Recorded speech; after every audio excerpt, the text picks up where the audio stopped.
பெண்கள் மீதான பாலியல் வன்கொடுமை மற்றும் மது போதைகளுக்கு எதிராக நடைபெற்றுக் கொண்டிருக்கும் உண்ணாநிலை அறப்போராட்டத்தில் பங்கேற்றுள்ள தோழர்கள் அனைவருக்கும் நாம் சார்ந்து பயணிக்கும் காந்தியவாதி சசி பெருமாள் ஆதரவு மது ஒழிப்பு போராளிகள் சார்பாக வணக்கத்தையும் மகிழ்ச்சியும் பகிர்ந்து கொள்கிறேன்.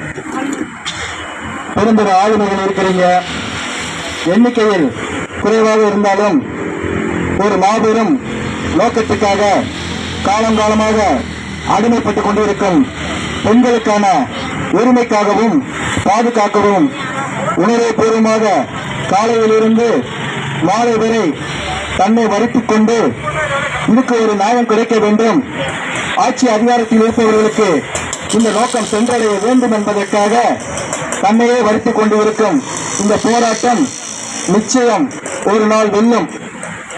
இந்த நோக்கத்தை நாம் எவ்வாறு எடுத்து செல்ல வேண்டும் என்கிறத இது போன்ற ஒரு நிகழ்வு வாயிலாக நாம் அடுத்தடுத்து வர களங்களுக்கு நாம் இதை நிறைவேற்றிக் கொள்ளலாம். நேரம் கருதி பெண்களை பற்றி பலவித பாலியல் வன்கொடுமைகளை பல விதத்திலும் இங்கு பெயர்ந்து உள்ளீர்கள். இனிமேலும் வரக்கூடிய ஆளுமைகளும் பதிவு செய்து நிறைவு செய்வார்கள். சில பதிவுகளை மட்டும் நான் பதிவு செய்து நிறைவு செய்கிறேன்.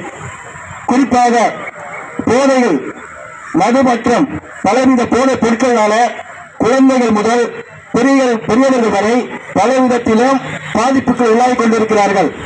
சமீபத்தில் எடுத்துக்கொண்டுமானால் இந்த பாதிப்புகளுக்கு உள்ளாவதில் சிறுவர்கள், குறிப்பாக பள்ளி மாணவர்கள், 13 வயதுக்குட்பட்ட அந்த சிறுவர் சிறுமிகள் கூட பலவிதமான இந்த போதைகளால பாதிப்புக்கு உள்ளாயிருக்கிறார்கள்.